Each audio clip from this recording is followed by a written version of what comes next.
దేశ సంపదను అదానీ అంబానీలకు ప్రధాని మోదీ హోంమంత్రి అమిత్ షా దోచిపెడుతున్నారని ముఖ్యమంత్రి రేవంత్ రెడ్డి మండిపడ్డారు. అఖిల భారత కాంగ్రెస్ పార్టీ అధ్యక్షుడు మల్లికార్జున ఖర్గే పిలుపు మేరకు సెబీ చీఫ్ మాధవ్పురి బచ్ రాజీనామా చేయాలని, అదానీ వ్యవహారంపై జేపీసీ వేయాలని డిమాండ్ చేస్తూ హైదరాబాద్ ఈడీ కార్యాలయం ముందు కాంగ్రెస్ ఆందోళన నిర్వహించింది. అదానీ దోచుకున్న సంపదను ప్రజలకు చేరవేసేంత వరకు పోరాటం చేస్తామని ఉప ముఖ్యమంత్రి భట్టి విక్రమార్క వెల్లడించారు. దేశంలో 16 మంది ప్రధానులు చేసిన అప్పుల కంటే మోదీ రెండింతలు ఎక్కువ రుణాలు తెచ్చారని సీఎం రేవంత్ రెడ్డి మండిపడ్డారు. రుణమాఫీలో సమస్యలుంటే కలెక్టర్లు, వ్యవసాయ అధికారులను కలవాలని సూచించిన సీఎం 10 నెలలు కాకముందే బీఆర్ఎస్ తమను విమర్శిస్తోందని ధ్వజమెత్తారు. అనంతరం ఈడీ అధికారులను కలిసి వినతిపత్రం అందించారు.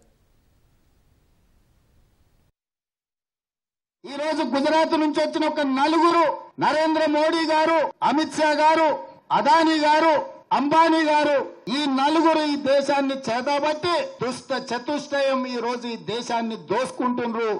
దోపిడీలో భాగంగానే సెబీ చైర్పర్సన్ గారు పాల్పడ్డ తప్పిదాల మీద విచారణ చేయండి, తక్షణమే ఆవిడను తొలగించండి అని మన నాయకుడు రాహుల్ గాంధీ గారు, మల్లికార్జున ఖర్గే గారు డిమాండ్ చేశారు. ఆ పని చేయలేదు. ఆ పని చేయనప్పుడు జరిగిన అవకతవకల మీద లోక్సభ, రాజ్యసభలో జాయింట్ పార్లమెంటరీ కమిటీని వేయండి అని కాంగ్రెస్ పార్టీతో పాటు ఇండియా కూటమి డిమాండ్ చేసింది. ఈ డిమాండ్ ను అమలు చేయకపోను 4 రోజుల ముందే పార్లమెంటును వాయిదా వేసుకొని ఇవాళ భారతీయ జనతా పార్టీ ప్రభుత్వం పరారైపోయింది. అందుకే ఈ రోజు కాంగ్రెస్ పార్టీ అధ్యక్షుడు పిలుపు మేరకు ఈడీ కార్యాలయం ముందు గంటల కొద్దీ నిరసన తెలిపి ఈ రోజు దేశ ప్రజలకు మనం చెప్పదలుచుకున్నాం, ఈ జాతి సంపద పేదలకు చెందాల్సింది కేవలం 2 వ్యక్తులకు దోషపెడుతున్నారు. మరో 2 వ్యక్తులన్న సంగతి ఇవాళ ప్రపంచానికి చెప్పాలి, ప్రపంచానికి తెలవాలి అని ఈ రోజు మనం నిరసన కార్యక్రమంలో కూర్చున్నాం. ఇది ప్రజా సంపద దోపిడీ. ఈ దోపిడీని అడ్డుకోవాల్సిన బాధ్యత ప్రతి కాంగ్రెస్ పార్టీ కార్యకర్త మీద ఉన్నది.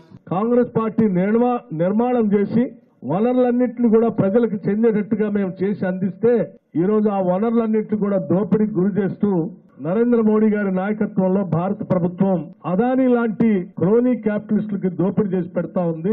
దానివల్ల దేశమంతా కూడా ఈరోజు సంపదను కోల్పోయే ప్రజలంతా కూడా వారి ఆస్తులను కోల్పోయేటువంటి ప్రమాదంలో దేశం